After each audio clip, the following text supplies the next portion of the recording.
Hey everyone, this is Pooja Chilukuri, your host for the Afterlife podcast, and I'm very excited to interview my guest today, Mark Anthony, JD, psychic explorer, also known as the psychic lawyer. Mark is a fourth generation psychic medium. He is an Oxford educated attorney licensed to practice law in Florida, Washington, D.C., and before the United States Supreme Court. Mark travels to mystical locations in remote corners of the world to examine ancient mysteries and supernatural phenomena. Mark also appears nationwide on TV and radio, including CBS TV's The Doctor's Show, Gaia TV's Beyond Belief, and Great Day Houston.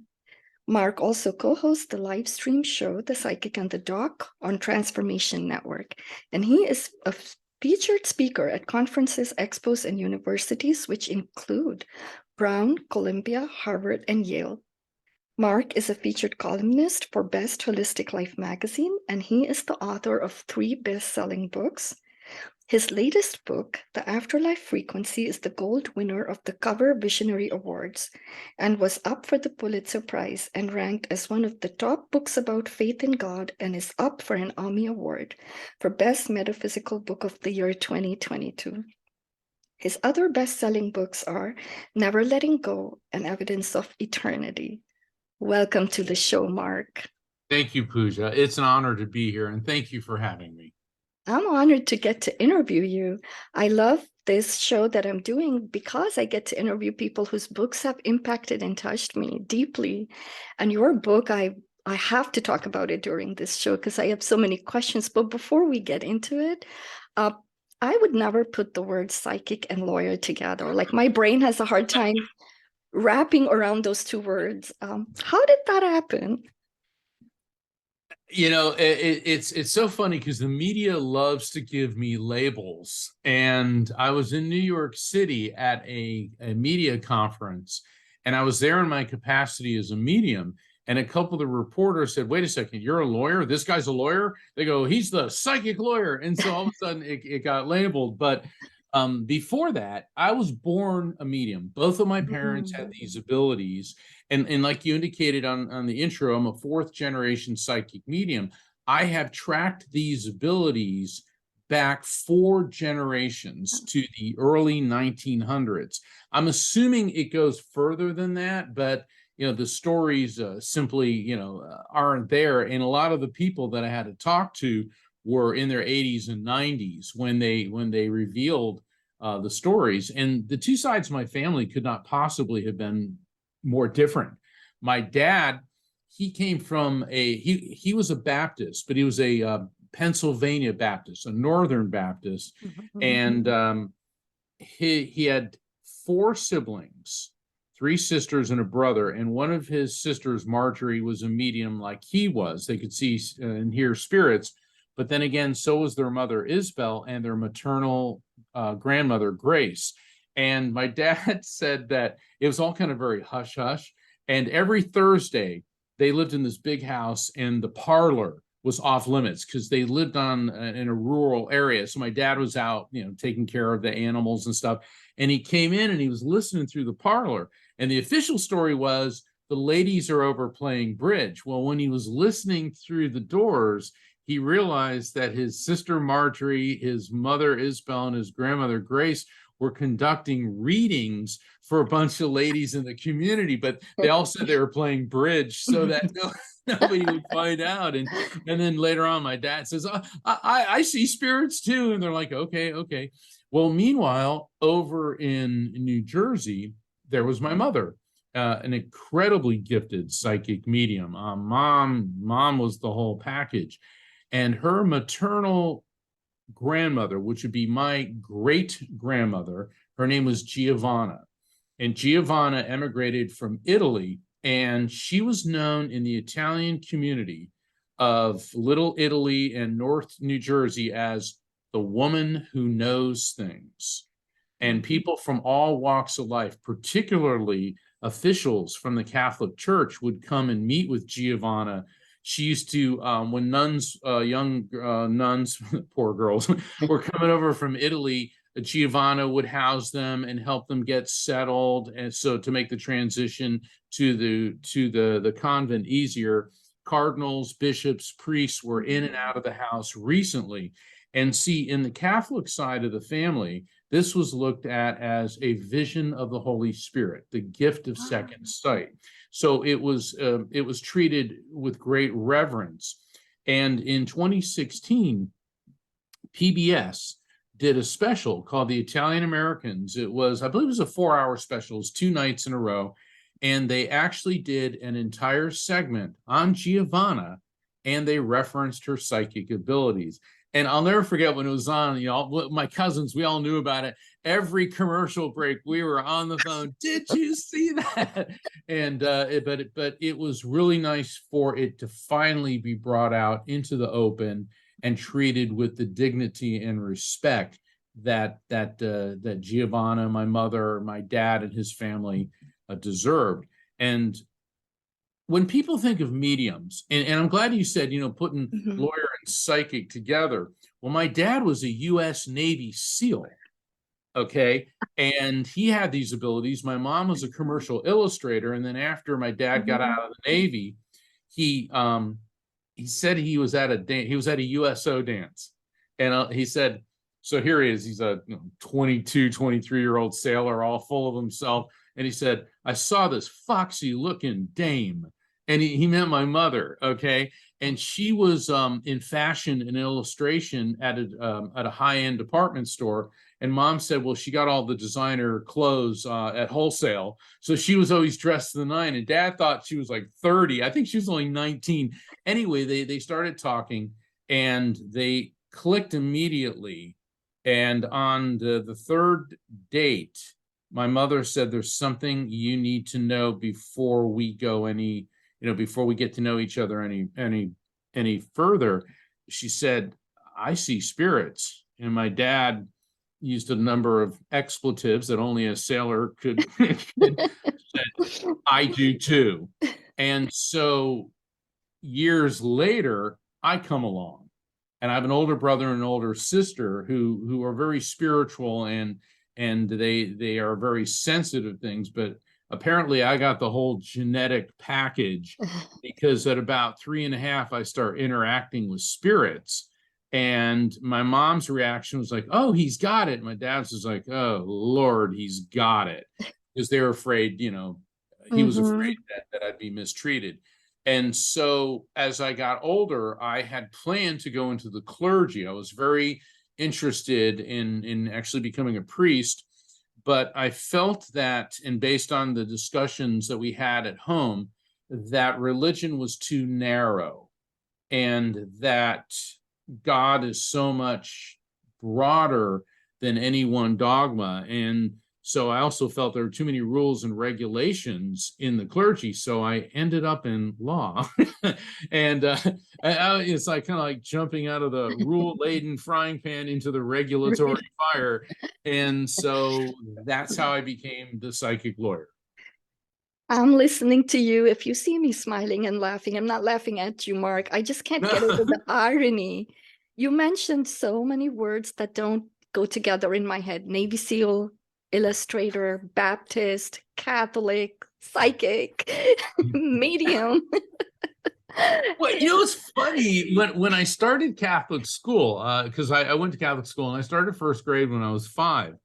My dad said, don't tell anyone about this. And I thought, okay, this would be fun, because they were talking about angels and saints and all these spirits. And I'm like, oh, this is the right place. And then I started hearing other things. So I realized pretty quick, just talk to mom and dad about this.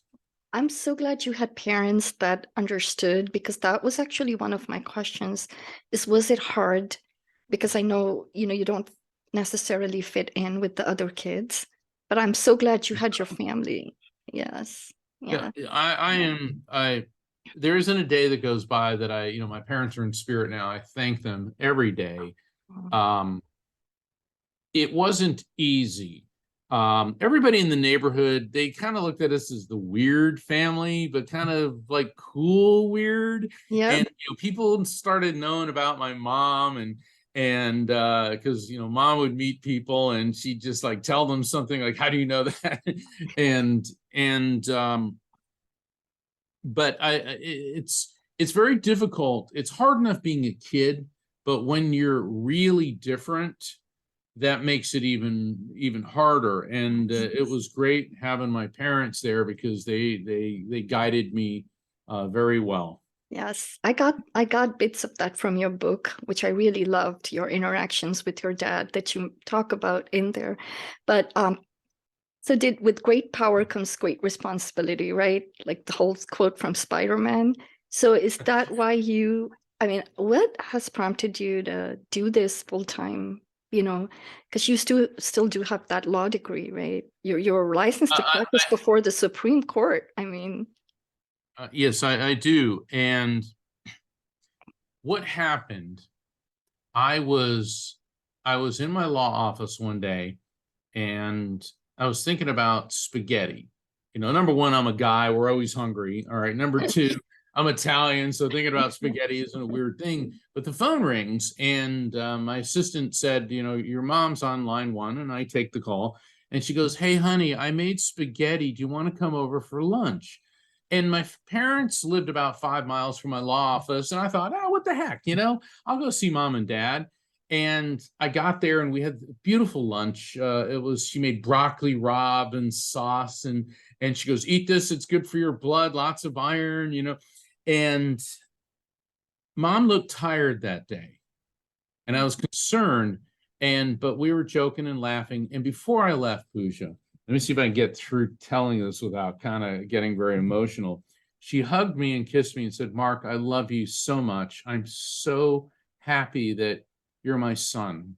mm, And I was like, well, mom, I love you too. And I hugged her and kissed her. And when I left, I remember like when the door closed, it just like, it just had this very ominous sound to it.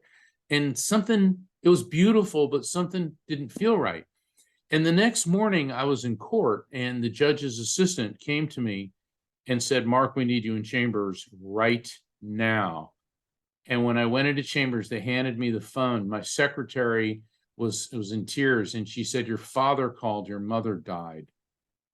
And I was devastated. She had what's known as a ventricular fibrillation. She got up that morning, she put on a pot of coffee, and then she laid down on the couch, went to sleep, and drifted off. So she had a very peaceful passing. mhm, But be that as it may, I was devastated. And I spiraled into this horrific depression. And anybody listening who's lost somebody you love, a parent, mhm. sibling, friend, spouse, God forbid, a child, knows what I'm talking about. And it was a couple weeks after she passed, Pooja, I was heading back from court to my law office. And also one of those waves of grief hit me. And I realized, let me pull over. So I pull over in this parking lot of a convenience store. And I'm sitting there and I'm like, I'm a senior partner of a law firm. I got to get my act together. I can't walk into the office, tears and all that, because, people say stuff and everything. And all of a sudden, this flash of light went off. And I looked to the passenger side seat and I see my mother's silhouette in this silver white light. And just for a second, and then I hear her voice. Mark, you've been given the gift of mediumship so that you would not be crushed by grief. But now you must help those who are suffering with theirs. So, Pooja, I'm trying to process that. And then another wave of messages come through in her voice again. She said, Mark, your life's mission is to help people understand that God exists, that heaven exists, that souls are immortal living spirits, that we can communicate with souls, and that we will all be reunited when it is your time to leave the material world and enter the light that is called God. I mean, I'm drenched in sweat and I sink back into my seat, and all I can say is, okay. I mean, I was so overwhelmed. And then I'm like, oh my God, I can't tell anybody this. They're going to think I'm insane. But then once the fear subsided, I also realized this was a life-changing event. And after that, everything changed. And a few weeks after that, I was offered a job at a government agency overseeing court operations.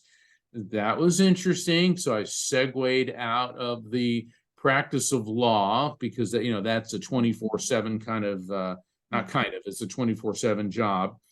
And then I started work on my book, Never Letting Go, and within 9 months, Never Letting Go had been released, and I was my manager Rocky, who travels with me. She got me a gig in New York City where I was on MSNBC and talking about spirit communication, and then she got me a speaking engagement at Harvard. And so we're walking around Harvard, and it was not long before Christmas. And I remember we had steaming cups of cocoa, and it was cold, and all the red brick and ivy. It was like, it was Harvard. And all of a sudden my phone rings, and it's my boss, the elected official. You're taking too much time off work. The political party, guess which one, is complaining about me having a medium on staff. And he's going on and on and on and on and on. And I said, well, then I'll make it easy for you. He goes, how so? I go, please accept my resignation. I quit. He goes, oh, okay. And I hung up the phone, and then I go, oh my God, Rocky, I just quit the practice of law. And she said, Mark, look around you. Where are you? Harvard. She goes, and what are you doing in an hour?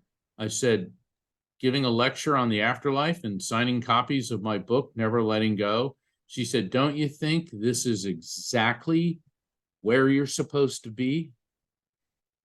And I've never looked back. That's incredible. It's a very personal story. Thank you for sharing that with us. And I'm glad that you haven't looked back, because I know you've helped, I don't know, thousands at this point, I think, and Mark, you've helped me. Your book has helped me, because I grew up with a very fundamentalist kind of, I grew up religious, and then I transferred into a very fundamentalist type religious, for lack of a better word, group, I guess. And one of the things, the word psychic and the word medium, I used to actually fear that. I am one of those people. So, for me to be having this conversation with you today, I think it's nothing but a miracle. And for those that might still have that fear, and I think how many people are helped by this? Do you find that it helps people process their grief? And can you also speak to that fear part a little bit? There's so much to that question, which is one of the reasons, and that question is addressed in all three of my books, Never Letting Go, Evidence of Eternity, and of course, very much so in the Afterlife Frequency. Religions get very caught up in using fear, particularly when it comes to psychic phenomenon. And Christians I know, or religious fanatics who pose as Christians, start saying, well, according to Leviticus 19, mediums are not of God, and Deuteronomy chapters 10 through, Deuteronomy 18 verses 10 through 13, mediums are not of God, don't consult with them.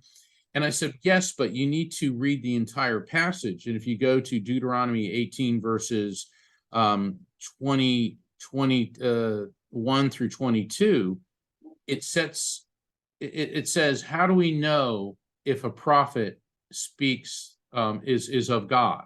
Mm-hmm. And in the Old Testament, when the term prophet is used, that would be what we call psychic, because they're receiving information from supernatural means.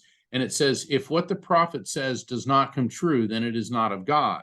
So basically, Deuteronomy 18 sets truth as the standard. So if what is received comes true or is truthful, then it is of the divine.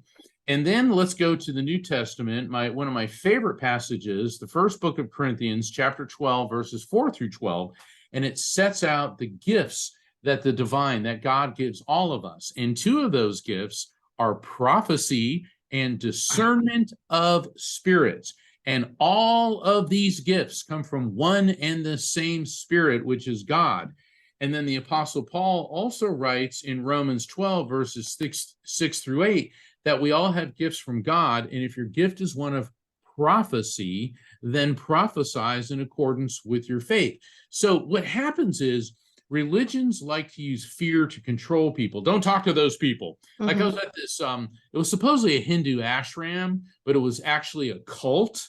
And they had this figure, and I won't mention her name. She has passed, but they said she does not approve of psychics. And I'm like, why? Because we can see what a fraud she is. And people were groveling on their stomachs to kiss her feet. And somebody said, she's the earthly incarnation of the goddess Lakshmi. And I'm like, no, she isn't. And I could see how she was manipulating and controlling people. And so it's not just Christianity that does that. Other religions do this, and it's all about fear. The truth is, we can all connect with the divine directly. Now, that being said, faith plays an important role, and religion does play an important role when we keep in mind that religion's teachings are about peace, love, understanding, and healing. But when people hijack a religion to justify anger, bigotry, hatred, and violence, it is no longer about God. It is now about the human ego edging God out. And so if you find comfort, solace, and inner peace and a connection to the divine through religion, then absolutely. But if the people that are manipulating your religion and religious services, that the term God-fearing is the most, there's nothing to fear from God. God is love, energy, the quantum energy that links all of us. And so psychic ability and mediumship, the ability to communicate with the other side and to discern future events, is nothing to be afraid of. Scripture is filled with people who do that. And when in the Bible, when we're good guys, we're prophets. When they say we're bad, we're witches and mediums and those type of things. And I give a lecture where I go through and I discuss many of the figures in Scripture like Joseph. When the Pharaoh is having dreams of the 7 fat cows that emerged from the Nile River, only to be devoured by 7 skinny cows, 7 fat ears of corn, only to be devoured by 7 skinny ears. And all the viziers and advisors to the court of the Pharaoh couldn't interpret this. But the Hebrew, Joseph, was brought before Pharaoh, and he had the gift of discernment.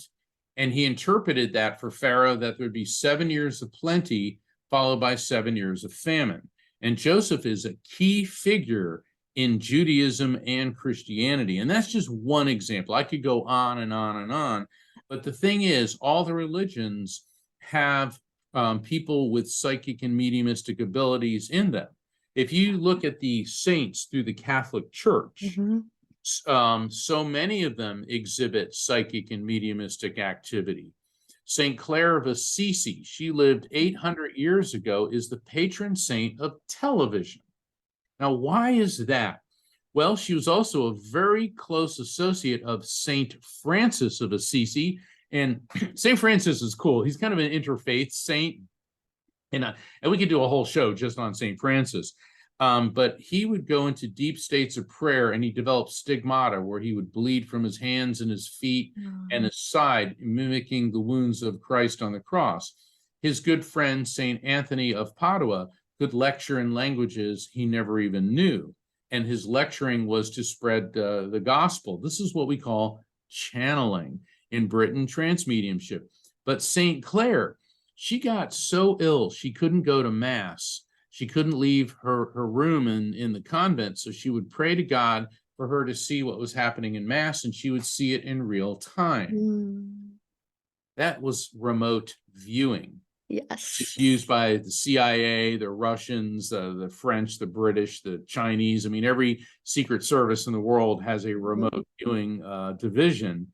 And so in 1958, Pope Pius XII designated her the patron saint of television because she was receiving visions of something happening far away in real time. So don't tell me that the Vatican and all these religions don't know about these abilities and realize that they are often used for good and healing and positive things. Religion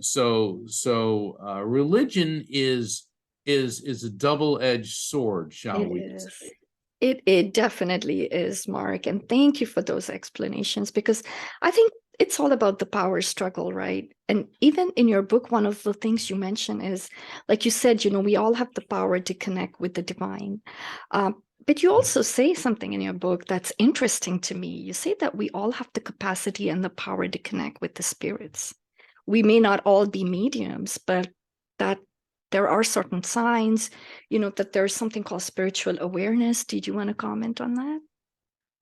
Yeah, spiritual situational awareness is one of the terms that I introduce in the book. Now, my dad was a Navy SEAL, so he taught me be aware. That was Dad's mantra. Yeah.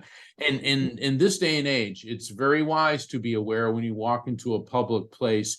And situational awareness is being aware of what's going on around you 360 degrees. All right. Where's the exits? Look at the people. And I'm not saying, be paranoid or prejudicial, but be aware. So many people are walking around staring at their cell phone with these things in their ears. They're completely blocked off to what's going on around them. Take the earbuds out, put the cell phone down, pay attention.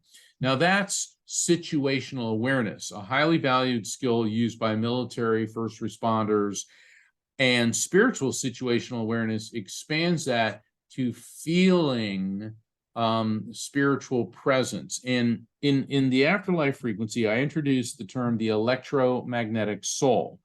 And the EMS, the electromagnetic soul, is what we really are, which is pure energy that is consciousness and eternal electromagnetic energy. Everything is made of molecules. We know that from science. We also know molecules are made from atoms. Atoms, in turn, are made of electrons, protons, and neutrons, which in turn are made of the smallest particle of electromagnetic energy called a quantum. That's where the term quantum physics comes from. So everything, and that includes this pen, me, the radio waves this show is being broadcast on, the light of the sun, the rings of Saturn, are all on this most subatomic level electromagnetic energy. And so our soul, which is consciousness, is electromagnetic energy, because we know from the field of neuroscience, which is the study of the human brain, the brain has an electrical field, okay? And when that field ceases to function, it's like a computer hard drive that crashes and all the data gets uploaded to the cloud. Well, that's what happens when we die. And the joke I like to make is you go to Dropbox if you're Catholic and Microsoft Cloud if you're Protestant. I mean, just making a joke there, okay?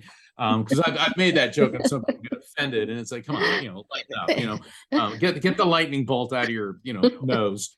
But the thing is, we know from the laws of thermodynamics and physics that energy is neither created nor destroyed, only transferred from one form to another.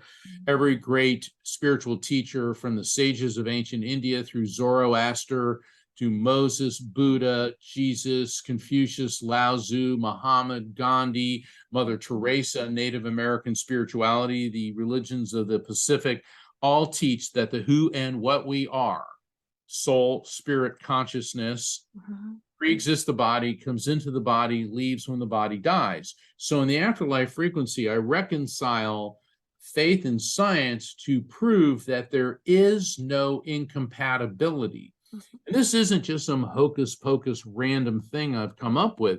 I've based my research on years of study, and also some of the top quantum physicists in the world, including Michio Kaku, said recently that eternal life does not violate the laws of physics.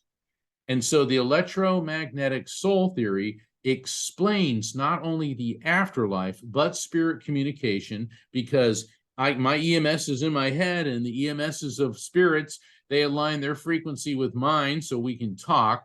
It also explains a near-death experience, deathbed visions, shared death experiences, out-of-body experiences.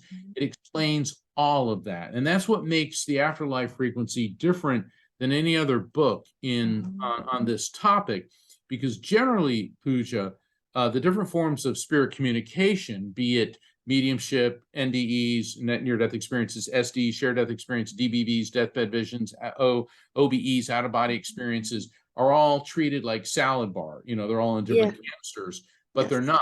Energetically, they all have the same foundation and all operate on the same principles. And the electromagnetic soul, my electromagnetic soul theory, explains this. It really does. And can I say something, Mark?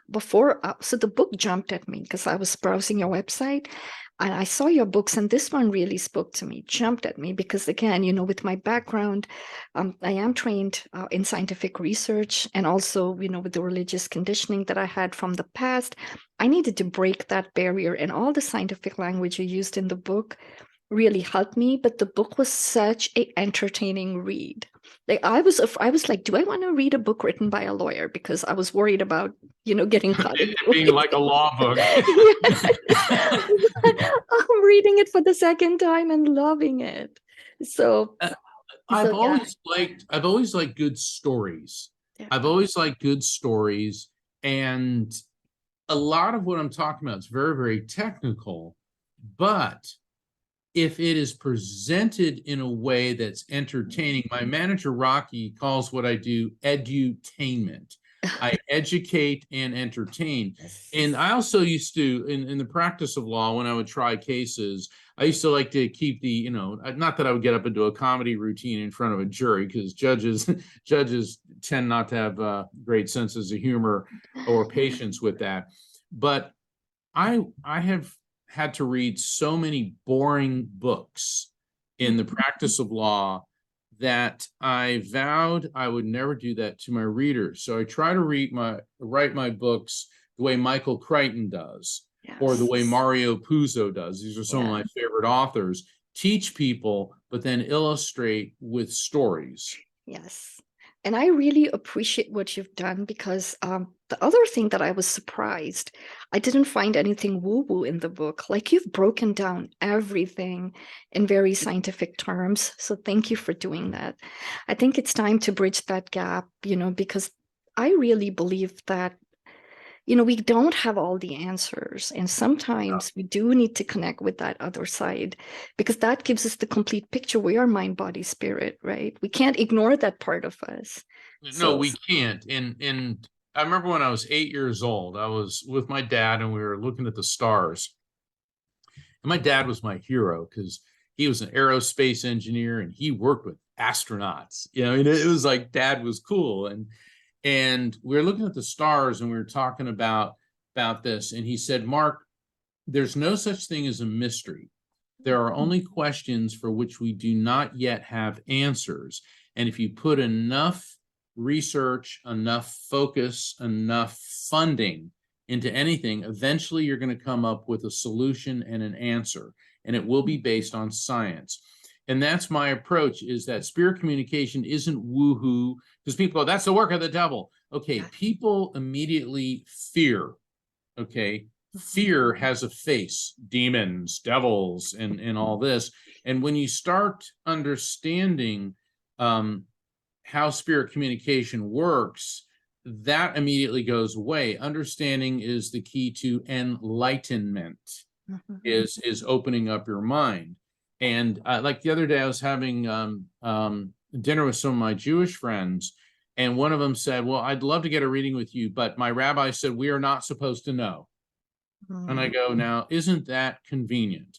So why did God give you a brain that makes you think and makes you question? And why does God give us the capacity to explain and understand these things? I said, that's a Bronze Age mentality. And I mean, come on, religion's based in the Bronze Age and the Iron Age. What other facets of our lives do we limit to a Bronze and Iron Age understanding? Jesus did not say, go forth and be ignorant. I mean, he was a guy that rocked the world with his teachings. Buddha did too, and it's an ongoing path of understanding. Life is a journey, not a destination. And a dear friend of mine, a fellow medium, Rhonda Schwartz, she said that we have but one life, and it's eternal. So our journey through the physical aspect of life is just that. It's part of our journey. Journey, yes. And while I was listening to you, Mark, something else popped in my head. When I was a kid, I had this fantasy that if someone died, there would be a phone somewhere that we could just dial a number and talk to them. Yeah. And come to find out, we have mediums. They could do that. They can help us with that. But actually, when I was reading your book, the foreword was, I think he's your friend, Dr. Schwartz. And yes, they're working on a soul phone. That was crazy to me. Yes, he is. I was recently with Dr. Schwartz at the University of Arizona's Laboratory for the Advancement of Consciousness and Health. And Rhonda Schwartz is his wife, who is a medium. Right. And I was part of the Soul Phone Mediumship Summit.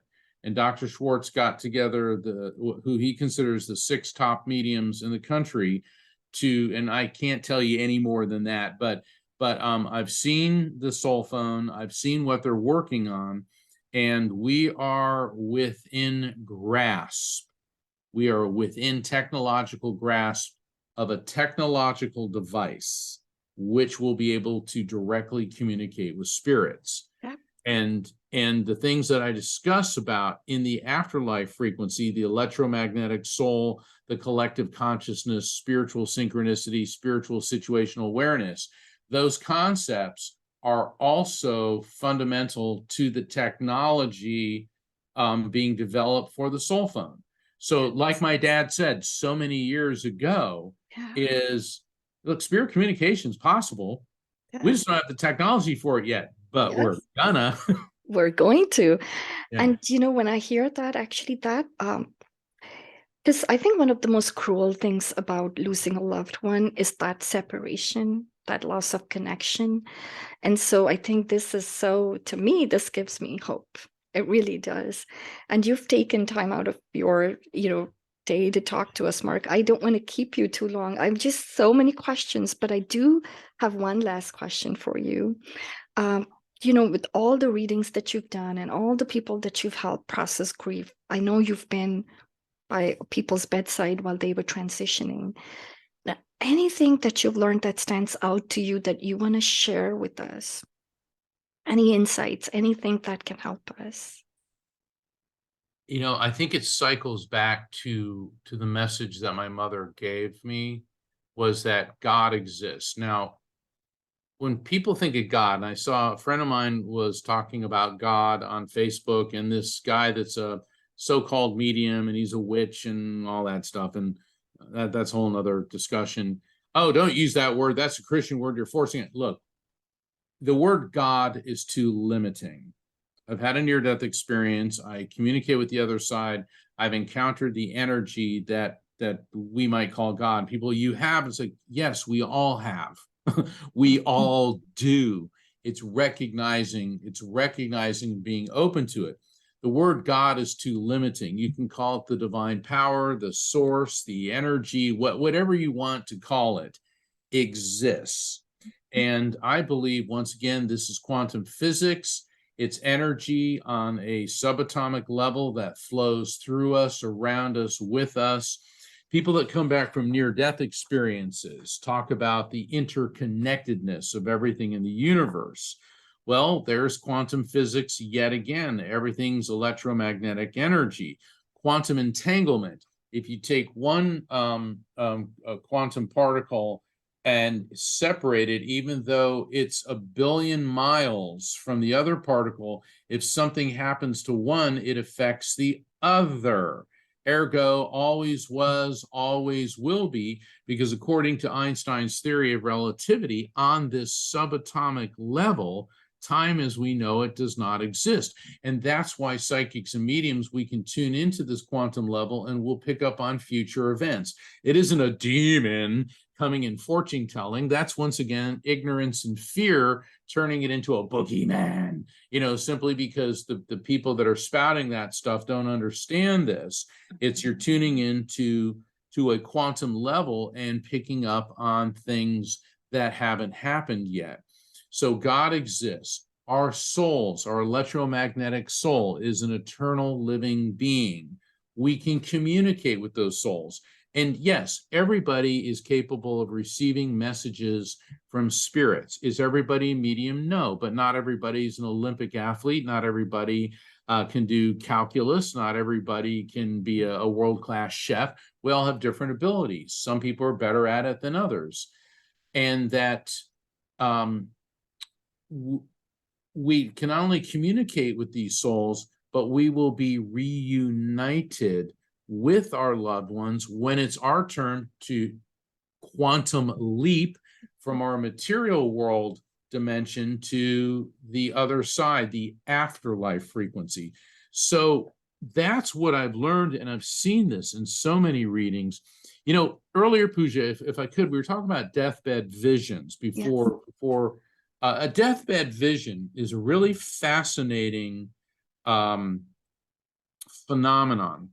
And it's the study of near-death experiences has been going on in earnest since the 1970s. And an NDE is when somebody physically dies and their EMS, electromagnetic soul, leaves the body. They'll encounter loved ones who've passed.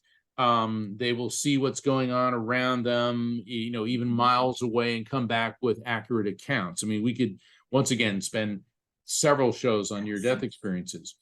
But when somebody is in the active process of dying, so let's say somebody's in hospice and they're dying and their electromagnetic soul is getting ready to leave their body, its energy field begins to expand, and people in close proximity, be it healthcare workers, family members, close friends, their electromagnetic souls begin to interface with that of the person who is dying. And you, as an observer, and you're not in imminent threat of dying, will see some of the spirits that the person may be talking about that are coming to see them. And that's why it's called a shared death experience. And there's different types. But a deathbed vision is where a person's EMS and they're getting ready to leave their body, and the EMSs of other spirits are coming in, so their energies are overlapping. And that's why people on their deathbed will start talking to people who've died. In the past, it was called, it must be a side effect of a dying brain, it's hallucination. But many times what's being reported is very lucid. And when people who are in close proximity are also witnessing it, then it becomes objective. But there's two deathbed visions I do want to talk about before we go. And I'm not playing politics. I'm not getting involved in anything. But when George Floyd was being held down and that police officer had his knee on his neck, and people were filming this, recording this on their cell phones. And I watched this several times because I am a near-death experience researcher. And this is what I do, is I study this. And George Floyd, one of the last thing he said is, "Mama, I'm through."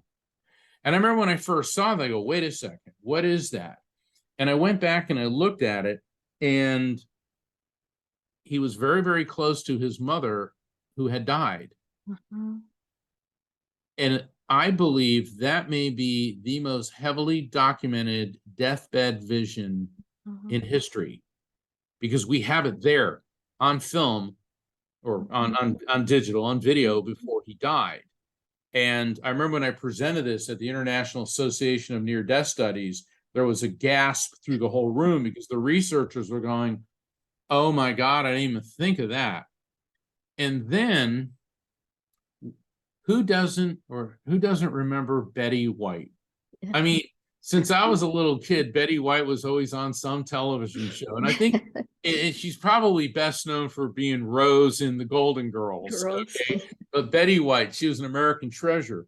And back in, I think it was back in the late 60s or early 70s, she met this guy named Alan Ludden, and he was a game show host, and they were inseparable. They married, they were the loves of each other's lives. She loved him so much. They did shows together. They were like, the super positive power couple in Hollywood. And then Alan Ludden died back in the 1980s. I think it was around 1984. Betty White spiraled into a horrific depression. She was so depressed. And she said Alan Ludden was the love of her life.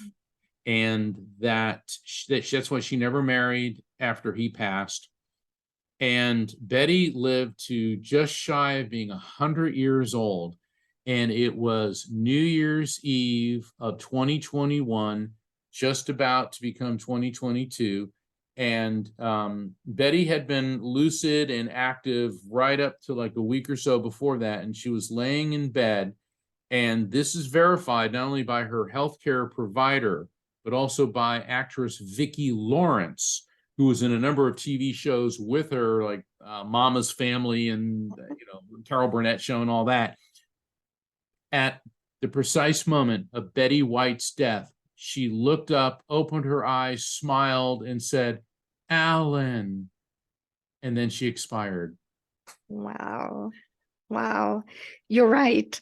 Oh my God. Because, I have heard of people seeing loved ones before they pass, but those two are very documented. That's right. Yeah. And so again, I think you said it somewhere. It's like when before the light bulb is about to go out, it burns bright, right? Yes. Yeah. And I explained the reasons for that and why that relates to the circuitry, the axons in our brain, Yeah. which, before an incandescent bulb burns out, it gets real bright and there's a flash.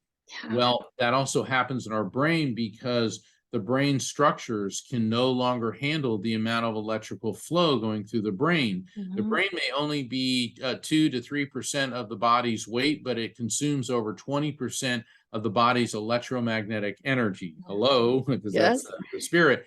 And so when the brain ceases to function like tungsten in a light bulb, it can no longer handle the voltage. There's a surge of electromagnetic energy. And we have proof of this now.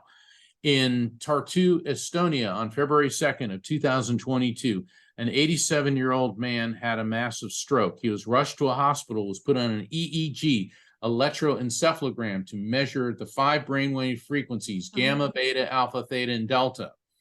And then all of a sudden he had a massive stroke. Nobody has ever been on an EEG at the precise point of death before. And what occurred astounded doctors worldwide. Every one of the 5 brainwave frequencies surged, went off the charts. Then in November of 2022, the Grossman Center from NYU released a study conducted of over 500 people in the US and the UK who were undergoing CPR, and they had an EEG being administered. Now, here with the CPR, they were resuscitated. 1 out of 5 of them, 20%, who came back, reported a near-death experience. Their consciousness, their electromagnetic soul, leaving the body, encountering deceased loved ones, encountering the divine power. But 100% of them at their brainwave frequencies were surging off the scale. And Sam Parnia, the scientist in charge, said this may be the first conclusive proof of the existence of near-death experiences and that consciousness survives physical death. That is awesome. That is absolutely awesome, Mark. Thank you so much. I don't want to let you go because I have so many questions, but I'll have to come back. Yes, you will have to come back. Do I have your permission before I close to read a quote from your book that has really deeply touched me? Sure. Okay, so I'd be honored. It's something that you learned from your dad. So I am going to read it. And this is what it says. And you say this: I now understand what my father was trying to tell me about parallel dimensions. The ocean truly is another world. We think of other dimensions as distant, inaccessible, and faraway places when they're actually right next to us. The ocean may be the best way to understand the difference between our world and the other side. Two systems teeming with energy very different, yet they coexist and overlap with each other. Thank you for writing this book. Thank you for coming on the show. If somebody wanted to book a reading with you or wanted to, ask you for speaking, how is the best way that they can get in touch with you, Mark? Well, it's the same as my web, the name of my book, afterlifefrequency.com. So kindly visit my website. You can, and I invite you to sign up for my newsletter. You can find out about scheduling a reading, booking me on, and if you're a producer, booking me on your show. You can find out about ordering my books there, and also for signing up for Best Holistic Life magazine, because I write for them on a monthly basis. And every Thursday at 4 p.m. Pacific, 7 p.m. Eastern, I co-host The Psychic and the Doc. And my co-host, Dr. Pat Basili, is a world-renowned behavioral psychologist. People call in, I do a reading for them in tandem with her uplifting insights. And we are very honored to be there for you and to help so many people. And that's The Psychic and the Doc. And you can find out about all of that by visiting my website, afterlifefrequency.com. Thank you so much, Mark. And I will include the link to your book in my show notes as well. Thank you once again for coming on air and talking to us. Thank you.